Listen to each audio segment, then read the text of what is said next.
The moment my wife Sophia suggested I'd rather kiss her dog than dance with her, I knew our marriage was over. What I didn't know was that she'd already been planning its funeral for months. "Come on, Eli," she laughed, her voice carrying across the crowded party like broken glass. "We both know you'd rather be in your workshop than here with actual people." The room fell silent. 30-something socialites in designer dresses turned to watch the show, their champagne glasses frozen halfway to their lips. Mason Carter, Sophia's real estate mogul boss, smirked from his position by the marble fireplace, clearly enjoying my humiliation. I'm Eli Quinn, 42 years old, former Navy engineer turned custom home builder. I've survived 3 deployments and countless construction site disasters, but nothing prepared me for the surgical precision of my wife's public execution of our relationship. You know what, Sophia? I set down my beer and stepped closer to her. The crowd leaned in, sensing blood in the water. You'll be kissing the doors of my house when I throw you out of it. Her perfectly applied makeup couldn't hide the flash of panic in her eyes. For just a moment, her mask slipped, and I saw the desperate woman I'd rescued from homelessness 8 years ago. The woman who'd signed a prenup without reading it because she was so grateful to have a roof over her head. "Eli, you're embarrassing yourself," she whispered, but her voice shook. "Am I?" I looked around the room at her so-called friends. Callie, the interior designer who'd never worked a day in her life. Jade, the yoga instructor, whose husband paid for everything. Vanessa, the art gallery owner who sold overpriced prints to other rich wives. Ladies, has Sophia told you about her humble beginnings? How she was living in her car when I met her at that charity event. How she cried when I offered her a place to stay. Eli, stop. Sophia's face flushed red beneath her foundation. But I was just getting started. Or maybe she's mentioned how she never actually read that prenup she signed. You know, the one that says she gets nothing if she cheats? The room erupted in whispers. Mason's smirk disappeared as he realized the implications. Sophia grabbed my arm, her nails digging into my skin. "We need to talk, now." "No, we don't." I pulled away from her grip.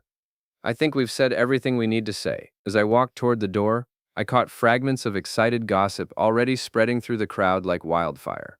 By tomorrow, everyone in our social circle would know that Sophia Quinn's perfect marriage was built on lies and legal documents she'd been too desperate to read. I drove home in my old Mustang, the engine's rumble drowning out the echo of laughter from the party. Our house, my house, according to that prenup, sat dark and empty on the hill overlooking the coast. I'd built it myself, every beam and nail placed with precision and care. Sophia had decorated it, turning it into a showcase for her new identity as a successful woman who'd never been homeless, never been desperate, never been saved. Inside, I poured myself a whiskey and sat in my workshop, surrounded by the tools and plans that actually mattered to me. My phone buzzed with texts from Ryan, my oldest friend and the only person at that party who'd seemed genuinely uncomfortable with the spectacle. "Dude, you okay?" "That was intense," I typed back. "Just getting started."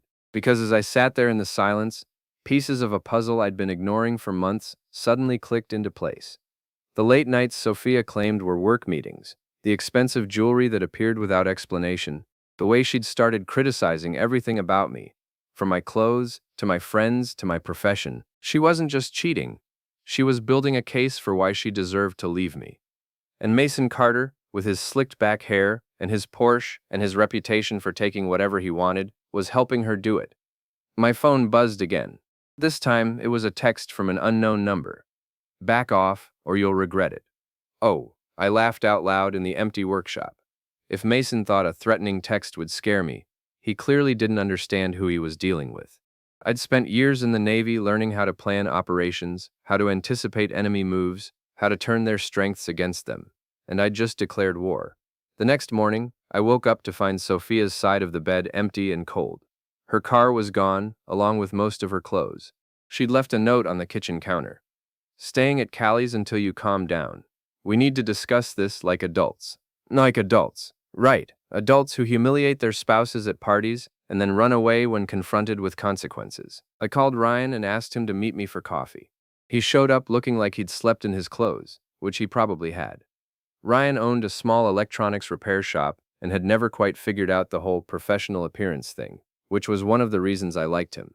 "Man, last night was brutal. he said, sliding into the booth across from me. Sophia really went for the throat. She's been planning this, I told him. I just haven't been paying attention. What do you mean? I pulled out my phone and showed him the threatening text. Mason Carter sent this after I left. Ryan's eyes widened. Seriously? What are you going to do? Find out what they're really up to. I leaned forward. I need a favor. You still have connections from your security system days. Maybe. What kind of favor? The kind that helps me figure out if my wife is just cheating or if there's something bigger going on. Ryan studied my face for a long moment. Eli, are you sure you want to go down this road? Sometimes ignorance really is bliss. Too late for that. She made it public last night. Now I need to know what I'm dealing with. He sighed and pulled out his own phone. I know a guy, Dale Morrison, used to be a cop. Now he's a private investigator. Specializes in marital cases. Set up a meeting. 2 hours later, I was sitting in Dale Morrison's cramped office above a pawn shop downtown. Dale was a thin, wiry man with sharp eyes and the kind of mustache that had gone out of style in the 80s. His office smelled like coffee and cigarettes, and every surface was covered with case files and surveillance photos. So your wife humiliated you at a party, and now you want dirt on her, he said, not looking up from the notes he was taking. I want to know what she's planning. This wasn't just about embarrassing me. There's something else going on. Dale finally looked up. There always is. In my experience, when a spouse goes public with their contempt, they're usually building towards something bigger. Divorce, custody battle, financial claim, something where public opinion matters. She signed a prenup. She gets nothing if she cheats, unless she can prove you're abusive, neglectful, or violated the terms of the agreement somehow. Dale leaned back in his chair. Tell me about this Mason Carter. I told him everything I knew about Mason. Successful real estate developer. Married to a woman named Gina, who rarely appeared at social events. Reputation for aggressive business tactics and an eye for other men's wives. I'll need a few days to gather background information, Dale said. In the meantime, I want you to start documenting everything. Every interaction with your wife, every text message, every phone call. If this goes legal, you'll need evidence. What about following her? Dale shook his head. Leave that to me. If you get caught stalking your own wife, it'll blow up in your face. But there is something you can do. What? Start acting like the wounded husband, publicly. Let people see you as the victim in this situation. Go to the places where her friends hang out. Be visible. Be sympathetic. Be the guy who got blindsided by his wife's cruelty. I didn't like the idea of playing victim, but I understood the strategy. In a war of public opinion, perception mattered more than truth. That afternoon, I drove to the country club where Sophia and her friends often had lunch. I sat at the bar, ordered a sandwich, and waited. Sure enough, within an hour, Callie and Jade walked in, whispering to each other and glancing in my direction. I made sure to look appropriately miserable, staring into my beer like a man whose world had just collapsed. Which, in a way, it had. Eli. Callie approached cautiously. Are you okay? I looked up, making sure my expression showed just the right amount of pain and confusion. Oh, hey, Callie. I'm trying to figure out what happened last night, where I went wrong. The two women exchanged glances. I could see the calculation in their eyes, weighing their loyalty to Sophia against their natural instinct for gossip. Maybe you should talk to Sophia, Jade said carefully. I tried calling her. She won't answer. I took a sip of my beer, letting my hand shake slightly. I know I'm not the most exciting guy in the world, but I thought we were happy. I thought she loved me. Callie sat down next to me, her maternal instincts overriding her friendship with Sophia. Eli, honey, sometimes people change. Sometimes they want different things. Different things like Mason Carter? The words hung in the air between us. Callie's face went pale, and Jade took a step backward. I don't know what you mean, Callie said, but her voice lacked conviction. Come on, Callie. Everyone saw how they were looking at each other last night. How long has it been going on? For a moment, I thought she might actually tell me. But then her phone buzzed, and I saw Sophia's name on the screen. The spell was broken. I should go, Callie said, standing up quickly. You should probably go home, Eli. Sleep it off. After they left, I sat at the bar for another hour, nursing my beer and watching the other patrons. Several people approached to offer their sympathy or their curiosity about the previous night's drama. I played my role perfectly, the confused husband who just wanted to understand what had gone wrong. But inside, I was taking notes. Mental notes about who seemed genuinely sympathetic and who was just fishing for gossip, about which of Sophia's friends might be willing to switch sides if the right pressure was applied. My phone buzzed with a text from Dale. Preliminary report ready. Can you meet tonight? I finished my beer and headed back to his office. This time, Dale had a manila folder waiting for me, thick with photographs and documents. Your instincts were right, he said, sliding the folder across his desk. This isn't just an affair, it's a campaign. I opened the folder and felt my stomach drop. The first photograph showed Sophia and Mason in what was clearly a hotel room, but they weren't in bed. They were sitting at a small table, papers spread between them, deep in conversation. Business meeting? I asked. Keep looking. The next photos showed Mason's car parked outside a law office, then Sophia entering the same building an hour later. There were photos of them at restaurants, always in deep conversation, always with documents or phones between them. They're planning something, Dale said. And based on the law firm they're visiting, I'd say it involves either a divorce or a lawsuit. Maybe both. The final photograph made my blood run cold. It showed Sophia talking to a man I didn't recognize outside our house. The man was taking pictures of the property, making notes on a clipboard. Who's that? Real estate appraiser. They had your house evaluated 3 days ago. I sat back in my chair, the pieces finally clicking into place. This wasn't just about Sophia wanting out of our marriage. This was about her wanting everything I'd built, despite the prenup that should have protected me. They're going to claim the prenup is invalid, I said. Dale nodded. That's my guess. Probably argue that you coerced her into signing it, or that she wasn't mentally competent, or that circumstances have changed significantly since it was signed. Can they do that? Depends on the prenup and the judge. But if they can paint you as controlling or abusive, if they can show that she's contributed significantly to the marriage's success, they might have a shot. I thought about Sophia's public humiliation of me at the party, how she'd made sure everyone saw me as the boring, controlling husband who didn't deserve her. It wasn't just cruelty, it was strategy. What's my next move? Dale smiled, and for the first time since I'd met him, he looked genuinely pleased. Now we start building your case. And trust me, Mr. Quinn, by the time we're done, they're going to wish they'd never started this war. Dale's plan was elegant in its simplicity. Instead of confronting Sophia and Mason directly, we were going to give them exactly what they thought they wanted, evidence that I was the controlling, emotionally unstable husband they needed me to be. The key, Dale explained over coffee the next morning, is to make them overconfident. Let them think their plan is working. Let them get sloppy, and then document everything they do wrong. You want me to act crazy? I want you to act hurt and desperate. There's a difference. Crazy gets you arrested. Hurt and desperate gets you sympathy. The first phase of our plan involved me showing up at Sophia's temporary residence, Callie's mansion in the hills, with flowers and a heartfelt apology. Dale had positioned himself across the street with a camera, ready to document whatever happened next. I knocked on Callie's door at exactly 2 p.m., when I knew Sophia would be there for their daily gossip session. Callie answered, looking uncomfortable. Eli, what are you doing here? I need to see my wife. I held up the bouquet of roses I'd bought at the grocery store. I need to apologize. She doesn't want to see you. Please, Callie, I know I screwed up at the party. I was drunk and stupid and I said things I didn't mean. I just want to make it right. Callie's expression softened slightly. She'd always had a weakness for grand romantic gestures, probably because her own husband showed about as much emotion as a houseplant. Wait here, she said, closing the door. I could hear voices inside, heated whispers that carried through the expensive wood. After a few minutes, the door opened again, and Sophia appeared. She looked perfect, as always, hair styled, makeup flawless, wearing a dress that probably cost more than most people's monthly rent. But there was something different in her eyes, harder, more calculating. What do you want, Eli? I want my wife back. I held out the flowers. I want to fix this. She didn't take them. You humiliated me in front of everyone we know. You humiliated me first. That's different. How is it different? Because you deserved it. The words came out sharp and cold, without a trace of the woman I'd married. You've been holding me back for years, Eli, making me feel small, making me feel like I should be grateful for scraps. I saved you. You were living in your car when I met you, and you've never let me forget it, have you? Sophia stepped closer, her voice rising.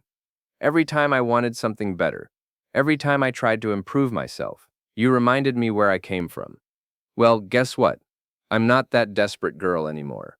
The slap came fast and hard, snapping my head to the side. I touched my cheek, feeling the sting, and saw Dale across the street adjusting his camera lens. "Stay away from me, Eli. Stay away from my friends, and stay away from my job." "Your job?" I laughed. "You mean Mason Carter's bed?" This time she went for my face with her nails, but I caught her wrist.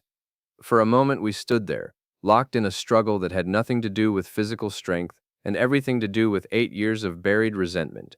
"Let go of me," she hissed. "Or what? You'll call the police? Tell them your husband tried to give you flowers?" "I'll tell them you're stalking me, that you're unstable, that you threatened me." "Did I threaten you, Sophia? Because all I remember is apologizing and offering you flowers?" She jerked her wrist free and stepped back. "This conversation is over." "No, it's not." I dropped the flowers on the doorstep. "It's over when I say it's over. This is my house, my life, my marriage you're trying to destroy. And I'm not going to make it easy for you." The door slammed in my face, but I'd gotten what I came for. Sophia had revealed her true nature in front of witnesses, and Dale had captured every moment. Phase 2 began that evening. I called Mason's office and asked to speak with him directly. "Mr. Carter is in a meeting," his secretary said. "Tell him Eli Quinn called. Tell him I want to discuss a business proposition." "What kind of business proposition?" "The kind that involves my wife and his future." 20 minutes later, Mason called back. "What do you want, Quinn?" "I want to make a deal." "What kind of deal?" "The kind where you get what you want, and I don't destroy your life in the process." There was a long pause. "I don't know what you think you know. I know you've been screwing my wife for 6 months. I know you've had my house appraised. I know you think you can steal everything I've built." I kept my voice calm, reasonable. "But I also know you're married to Gina Carter, who comes from old money and doesn't like scandals. Are you threatening me? I'm offering you a way out. Meet me tomorrow night at the construction site on Maple Street, the big colonial I'm building for the Henderson family. Come alone, and we'll discuss terms. And if I don't, then Sunday morning, Gina gets a very interesting photo album delivered with her breakfast." I hung up before he could respond. Dale, who'd been listening on speaker, shook his head. "You sure about this approach?" "He'll come. Men like Mason can't resist the chance to gloat. He thinks he's already won, and if he brings backup, then we improvise." The next evening, I arrived at the construction site an hour early. The Henderson house was nearly finished, a massive colonial with all the modern amenities wealthy families demanded. I knew every inch of it, every electrical circuit, every plumbing connection, every structural beam. Dale was positioned in the house across the street with his camera and a radio. If things went bad, he'd call the police. If things went according to plan, he'd document Mason's confession. Mason arrived exactly on time, driving his silver Porsche like it was an extension of his ego. He parked next to my truck and got out, looking around nervously. "Quinn, where are you?" "Up here," I called from the second-floor balcony. "Front door's open." He climbed the stairs slowly, his expensive shoes echoing on the unfinished hardwood. When he reached the main floor, I was waiting in what would eventually be the living room, sitting on a stack of lumber. "Nice place," he said, looking around. "You do good work." "I know. That's why people pay me to build their dreams instead of trying to steal them." Mason's fake smile disappeared. "Let's cut the crap, Quinn. What do you want?" "I want to know why you think you can take my wife and my house and walk away clean." "Your wife came to me, not the other way around. She's unhappy. She wants more than you can give her. She wants money, your money. Maybe, but she's willing to work for it. Is that what you call it? Work?" Mason stepped closer, his confidence growing. "Face it, Quinn. You're a blue-collar nobody who got lucky. Sophia's realized she can do better. Better than the man who saved her from homelessness, better than the man who's been holding that over her head for 8 years. Mason pulled out his phone and showed me a recording app. "She's told me all about your emotional abuse, your controlling behavior, your threats." "Threats? Like the one you made yesterday, about throwing her out of the house." I stood up slowly, letting him see that I was bigger than him, stronger than him, and very, very angry. "You recorded our conversation yesterday?" "Sophia did. She's been documenting your behavior for months. Every argument, every time you reminded her of her past, every time you made her feel worthless. And you think that's going to hold up in court?" "I think it's going to destroy you." Mason's smile was pure poison. "See, the thing about prenups is that they're only valid if both parties entered into them freely. But if we can show that Sophia was coerced, that she was in an emotionally abusive relationship, that she signed under duress. The prenup gets thrown out, and she gets half of everything, including this little construction business of yours. I nodded slowly, as if I was finally understanding the scope of their plan. And then she marries you, and you get access to all my assets. Something like that. There's just one problem with your plan, Mason. What's that? I pulled out my own phone and showed him the recording app that had been running since he'd arrived. You just confessed to conspiracy to commit fraud. His face went white. You can't. I can't what? Record a conversation on my own property? Document threats against my business and marriage? I stepped closer. See, the thing about being a contractor is that you learn to plan for every contingency. You measure twice, cut once, you document everything. Mason lunged for my phone, but I was ready for him. I sidestepped and let his momentum carry him into a stack of drywall. He went down hard, his expensive suit covered in dust and debris. Stay down, Mason. You're embarrassing yourself. He scrambled to his feet, his face red with rage and humiliation. This isn't over. Yes, it is. Because tomorrow morning, Gina gets copies of all the photos Dale took of you and Sophia, along with a recording of this conversation. And by tomorrow afternoon, everyone in your social circle will know exactly what kind of man you really are. You bastard. I'm the bastard who's about to destroy your marriage, your reputation, and your business relationships. All because you thought you could steal from me. Mason backed toward the stairs, his confidence completely shattered. Sophia will never forgive you for this. Sophia lost the right to my forgiveness when she decided to humiliate me in public.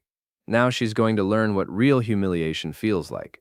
After Mason left, I sat in the unfinished house for a long time, thinking about what came next. The recording would protect me legally, but it wouldn't repair the damage to my marriage or my reputation. For that, I needed something bigger, something that would turn public opinion completely in my favor. I needed to give Sophia and her friends exactly what they'd given me, a public humiliation so complete and devastating that they'd never recover from it. And I knew exactly how to do it. The annual Coastal Charity Gala was Sophia's favorite event of the year. It was where she'd first met me 8 years ago, where she'd transformed from a desperate homeless woman into a polished socialite, where she felt most comfortable playing the role of successful wife and community pillar. It was also where I was going to destroy her. Dale had spent the week gathering additional evidence and making preparations. We had photos, recordings, financial documents, and testimonials from people who'd witnessed Sophia and Mason's affair. More importantly, we had Gina Carter. Mason's wife had been surprisingly easy to recruit once Dale showed her the surveillance photos. Apparently, Mason's affair with Sophia wasn't his first, and Gina was tired of being humiliated by her husband's wandering eye. I want him to suffer, she'd told me during our meeting at her lawyer's office. I want everyone to see what kind of man he really is. Are you prepared for the collateral damage? This is going to get ugly. Good. I've been playing the dutiful wife for 15 years, while he screwed his way through half the city. It's time for some consequences. The gala was held at the Grand Ballroom of the Ocean View Hotel, the same venue where Sophia had humiliated me just 2 weeks earlier. I arrived alone, wearing my best suit and carrying a leather portfolio that contained the ammunition I'd need for the evening's festivities. Sophia was there with Mason, both of them playing their roles perfectly. She wore a stunning red dress that I'd bought for her last Christmas, back when I still thought our marriage meant something. Mason was in an expensive tuxedo, his arm possessively around my wife's waist as they mingled with the crowd. They saw me enter but didn't approach. Instead, they whispered to Callie and Jade, who began spreading the word that the crazy husband had shown up uninvited. I could see the ripple of gossip spreading through the room, people turning to stare at me with mixtures of pity and curiosity. Perfect. I wanted everyone's attention. Ryan appeared at my elbow, looking nervous. Eli, what are you doing here? Sophia's been telling everyone you've been stalking her. Has she? That's interesting, considering I haven't contacted her since our conversation at Callie's house. She says you've been driving by her work, calling her friends, making threats. All lies. But don't worry, everyone will know the truth soon enough. The evening's program began with dinner and speeches from local politicians and charity organizers. I sat at a table in the back, eating my salmon and waiting for the right moment. Sophia kept glancing in my direction, her nervousness growing as the evening progressed. Finally, the main presentation began. The charity's director took the stage to thank the major donors, and present a slideshow of the organization's achievements over the past year. This was my moment. I stood up and walked toward the front of the room, my portfolio in hand. Several people tried to stop me, but I ignored them. The director saw me coming and looked confused. "Excuse me, sir, but ladies and gentlemen," I said, taking the microphone before anyone could stop me. "I'm Eli Quinn, and I have something I need to share with all of you." The room erupted in whispers. Sophia stood up at her table, her face pale. Mason grabbed her arm, trying to pull her toward the exit, but it was too late. Everyone was watching now. 2 weeks ago, my wife Sophia humiliated me at a party. She suggested I'd rather kiss her dog than dance with her. She made it clear that she thought I was beneath her, that our marriage was a joke, that I was holding her back from the life she deserved. "Security!" Mason shouted, but the hotel staff seemed as interested in the drama as everyone else. And at the time, I thought it was just cruelty. I thought she'd fallen out of love with me and wanted out of our marriage. But then I discovered the truth. I opened my portfolio and pulled out the first photograph. This is my wife and Mason Carter in a hotel room 3 months ago, not having sex, but planning. And I held up the photo so everyone could see it. Gasps and murmurs filled the room. "Planning what, you ask?" "Planning to steal everything I've worked for by claiming our prenup is invalid. Planning to accuse me of emotional abuse and coercion. Planning to take my house, my business, and my reputation." "That's enough." Sophia's voice cracked as she shouted across the room. "You're insane. Security! Get him out of here!" Am I insane, Sophia? Or am I just a man who finally figured out that his wife is a fraud? I pulled out another document. This is a recording of Mason Carter confessing to conspiracy to commit fraud. Would you like me to play it for everyone? The room had gone completely silent. Even the waitstaff had stopped moving. "You see, ladies and gentlemen, my wife isn't the successful, independent woman she pretends to be. 8 years ago, she was living in her car, homeless and desperate. I found her at this very event, crying in the parking lot because she'd snuck in, hoping to find someone to help her." "Stop," Sophia whispered, but her voice carried in the silence. "I took her home. I fed her, clothed her, gave her a place to live and a chance to rebuild her life. I married her, not because she was beautiful or successful, but because I thought she was grateful. I thought she loved me." "I did love you," Sophia said, tears streaming down her face. "No, you loved what I could give you. And when you found someone who could give you more, you decided to take everything and leave." I pulled out the final document. This is a financial analysis showing that Mason Carter has been paying for Sophia's shopping trips, her spa treatments, her jewelry for the past 6 months. While she was still married to me, while she was still living in my house, while she was planning to rob me blind. The crowd turned to look at Mason, who had gone completely white. Gina Carter stood up from her table across the room, her own portfolio in hand. "Tell them about the others, Mason," she called out. "Tell them about all the other married women you've seduced," while I looked the other way. "Gina, don't. Tell them about Jennifer Walsh, the banker's wife. Tell them about Patricia Simmons, the judge's wife. Tell them how you've been using affairs to gain inside information for your real estate deals." The room exploded in shocked conversation. Several men stood up, their faces angry, recognizing the names of their own wives. Mason backed toward the exit, but a group of large, well-dressed men blocked his path. "You're not going anywhere," one of them said. I recognized him as Patricia Simmons' husband, a former college football player who'd maintained his intimidating physique. "This is all lies," Mason said desperately. "Eli's trying to frame me because he can't accept that his wife doesn't love him." "Is it lies, Mason?" I pulled out my phone and played the recording of our conversation at the construction site. Mason's voice filled the room, clear and damning, confessing to the conspiracy and bragging about destroying my marriage. When the recording ended, the silence was deafening. Then Judge Simmons stood up, his face dark with rage. "Mason Carter, you're going to wish you'd never been born." That's when the real chaos began. Mason tried to run, but Patricia Simmons' husband tackled him before he could reach the door. Sophia collapsed into her chair, sobbing hysterically as her friends backed away from her. Callie and Jade looked mortified, realizing they'd been accessories to the fraud. Hotel security finally arrived, but instead of removing me, they helped restore order, while several people called their lawyers and the police. Mason was arrested on charges of conspiracy and fraud. Sophia was questioned but released, though her reputation was destroyed beyond repair. As for me, I became the hero of the story, the faithful husband who'd been betrayed and nearly robbed, but who'd fought back with intelligence and determination. By the next morning, everyone in the city knew the truth about Sophia Quinn and Mason Carter. The divorce proceedings were swift and brutal. The prenup held up perfectly, leaving Sophia with nothing but the clothes on her back and a reputation in ruins. Mason's real estate empire collapsed as his business partners and clients fled. His wife took him for everything in their divorce, and several other wronged husbands filed civil suits that would keep him in court for years. But the real satisfaction came 3 months later, when I saw Sophia working as a waitress at a diner across town. She looked older, tired, defeated. When she saw me, she approached my table with the kind of desperation I remembered from the night we'd first met. "Eli, please, I'm sorry. I made a mistake. I lost everything." "No," I said, not looking up from my menu. "You chose everything. You chose Mason. You chose greed. You chose to humiliate me in public. Now you get to live with those choices. I have nowhere to go. I'm sleeping in my car again. That's not my problem anymore." She stood there for a long moment, waiting for me to change my mind, to offer her the same salvation I'd given her 8 years earlier. But that man was gone, destroyed by her betrayal and reborn as someone who understood that some people don't deserve second chances. "Your order, sir?"